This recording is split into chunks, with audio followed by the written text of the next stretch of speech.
What's good, YouTube? It's me, your boy Squiddy, back in another video. Let's take a look at the OCG metagame and see what the heck is going on over there, because it's actually quite interesting. As we know, they have a completely different ban list with things like 3 Max C. They have a lot of new sets that come out earlier than in the TCG, and it's been shaken up a little bit. They've had Duelist Nexus as well as some side sets and some promo cards here and there. Let's just see the higher impact of these cards. We had a tournament in Guangzhou, which is in China, with 500 participants. CCT, this is like one of their bigger tournaments. To my understanding, it's at the level of at least the regional / YCS for them, because they generally don't have official YCSs. They have like a YOT, which is similar in structure, which generates a couple hundred to a couple thousand people sometimes. But this is like a decent size, 500 participants, probably comparable to a sizable regional here in the TCG. So we're looking like they have a 2-day event for this as well. So it's definitely like a YCS. They have a 7-round on day 1, 2 rounds of Swiss on day 2, and then followed by top 32 cutoff. So yeah, it's definitely a lot more like a YCS, I would say.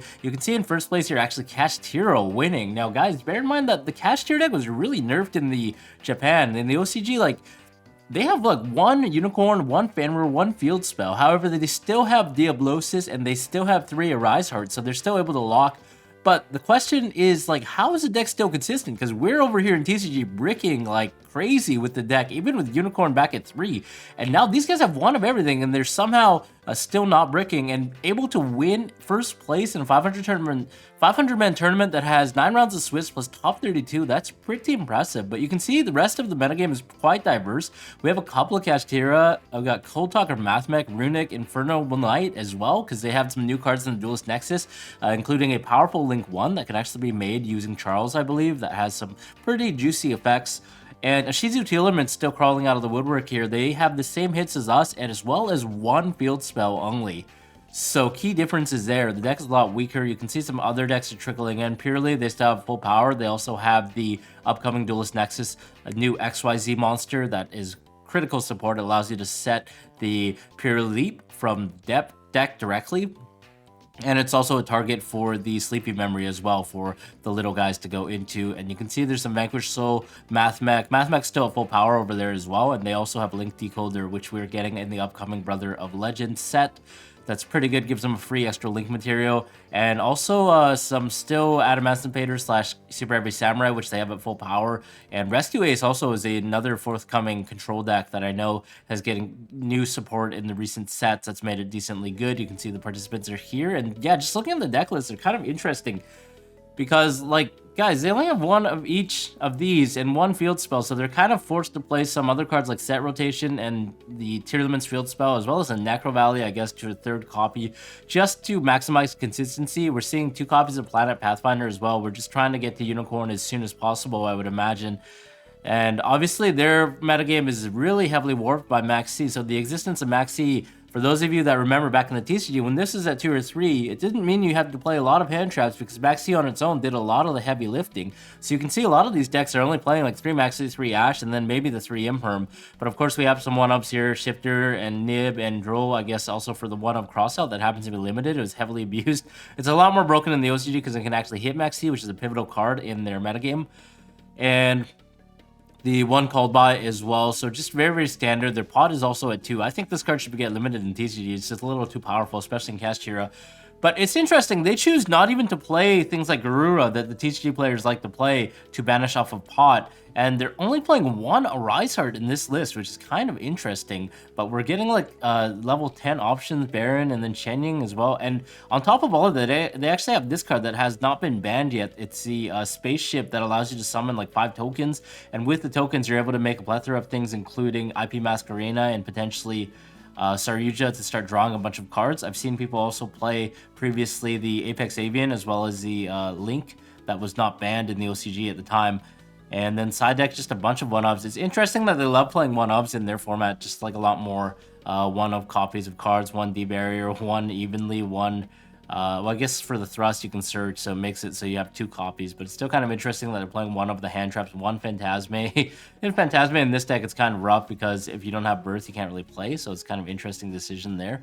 And then INFERNOBLE, they actually have something called Revolution Synchron, which is a new card coming up in Duelist Nexus that allows you to synchro with it while it's in your hand. So with any level 4, you can actually instantly go into either Power Tool Dragon in this case, and then follow up, you can bring back Revolution Synchron because it has a glow bulb-like effect in the graveyard where if you control level 7 or 8 Synchro monster, you can mill the top card of your deck and special summon this card back, and then it's only once per turn, but you bring it back, and then you can use that to make an instant free Crystal Wing. So on top of getting the Power Tool Dragon's effects, you're actually getting a free Crystal Wing on all top of that. So that's kind of really, really cool interaction there. And then from the Power Tool Dragon, obviously we're getting 3 equipped, so that just taps into Engine immediately. So it's really interesting how this deck works. I wouldn't say that it's nearly as powerful in the TCG yet, but we'll find out. I guess we do have the new set to look forward to where we're getting these new cards, including the Synchro as well as the Charles Link. And of course, the existence of Max C in the OCG kind of skews it a little bit because this deck probably dies to Max C pretty hard, which is why they're playing 2 Called by the Grave as well as the Crossout Designator to make sure that these monsters and card effects go through. So really interesting there. Side deck, I've seen a lot of OCG players actually starting to play Phantasme. I think they're starting to recognize that even though the metagame's diverse, there are a lot of link-based decks in the form of MATHMECH, potentially this deck as well, INFERNOBLE Knight going into Sold, and other random decks here and there that use links. So Phantasme is actually insane because it allows you to sculpt your hand. And nowadays in Yu-Gi-Oh, the game's so fast, so being able to shape your hand to your liking and draw the board breakers or the critical hand traps that you need at that moment is the difference between winning and losing a game. So being able to draw 2 more cards deeper in your deck and then fix your hand and put back bricks is absolutely crazy. So I think Phantasme is definitely going to be a good card in the TCG as soon as KASHTIRA kind of hits the fan and then leaves a plethora of link decks in its wake. Also, Retaliating Sea is kind of interesting here. I guess it's decent against Purely as well. And the RUNICK stun deck is actually something that we've never really seen in the TCG, but it's really prevalent in the OCG because they also have 3 Card of Demise, which is limited in the TCG, unfortunately. Well, fortunately, because this card is really disgusting. You get to draw 3 cards. So essentially, they have 2 more cards that allow them to draw 3 cards each, which makes a huge difference in this deck, I would imagine. Unfortunately, they do only have 1 skill drain, but I don't think it really matters because there's still so many floodgates like Rivalry and Gozen.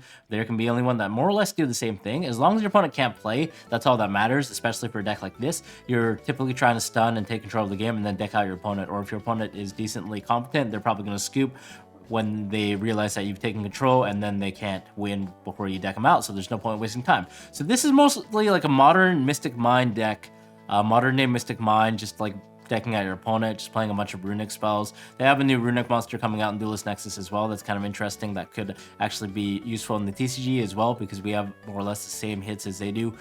But we get to play a lot of other engines like Sprite and stuff that's a little more full power to pair with. And they are playing like these copies of the Border, Inspector Border, as well as the Spirit Imano Iwado, just to make sure that monster effects and boards don't happen. And then with this, it can just summon and start playing and start resolving their demises, setting their traps. So kind of interesting. Also, DD Dynamite in the side deck, I imagine for time, is really, really troll too, because you're banishing all your opponent's cards, so just burning for time. Really cool. MATHMECH is still full power at their ban list. They have 3 circular, which is really, really nice, but you can see here they're heavily playing a bunch of Cold Talker engines because Cold Talker allows you to link really easily and go link climb into your Tetrahertz Dragon, as well as set up a potential Heat Soul and start drawing. So that's a pretty strong opener. Just circular on its own gives you Tetrahertz with the negate, as well as setting the trap as well. It's a little surprising that they're actually not playing the worm, the fusion worm that negates spells or trap cards that you would send off of this, but I guess there's some kind of other combo here that we're not really sure just by looking at a glance at it. But I would imagine they still set this up as well as the Heat Soul and then the trap, and usually that's enough. Oh, they also have the Solemn Judgment, which can be searched off of one of the Cold Talkers. It's a Omni Negate. So yeah, the deck is still really, really powerful over there. It still dies to Max C, so they're playing like a bunch of anti-Max C cards, cross out and called by, obviously. So Max C is just shaping the format over there. It's really, really disgusting, but I'm glad we don't have it in the TCG. And certain KASHTIRA decks are actually playing Pot of Extravagance, which is absolutely crazy. So instead of playing the minimal count of their extra deck, they're playing 3 of everything, playing Extrav just to draw cards and play it as if it was like a pure Zoo engine. Even if they happen to banish all 3 Air Rise, which is a pretty low probability, they can still control the game with the extra card and start summoning their other rank 7s, Diablosis, start banishing things, start summoning Fenrir and recurring things. So it's kind of interesting that this is also another variant of the build that could potentially be good. But I imagine it probably isn't good in the TCG because we only have one of the Rise Hearts, so just banishing that would hurt a lot more. But it's interesting that this is a potential option, and they are also playing the 2 Pot of Prosperity with it as well to pair. And ISHIZU TEARLAMENTS are actually still good. You can see that they're maxing out on all of the traps and basically spells now to maximize their engine and make sure they're consistently searching. They have Foolish Burial Visit too, because this card was abused in a lot of decks, including TEARLAMENTS. Kind of interesting, but look at how many cards are limited. Like 1, 2, 3, like all these cards are limited. 1, 1, 1, 1, 1, 1. They play Glow Bulb as well, which is unbanned.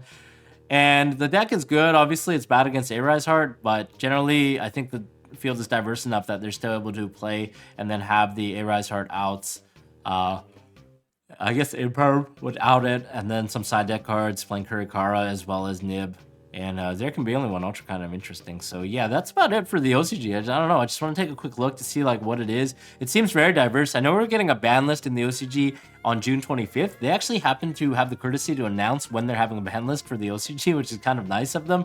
But I wish they would do that for TCG so we didn't have to wait and suffer. But, you know, it's a different format over there. It's going to be interesting to see how it develops. We can definitely take a look at, like, Road of the King and see the different deck lists to see what cards might be decently relevant for us as well. Things like Revolution Synchron, what cards might be decently good against side, like Phantasme, and just kind of, like, pick up those cards in TCG. So definitely check out this site, guys, for your OCG news. And that's about it. I'll see you guys in the next video. Bye-bye.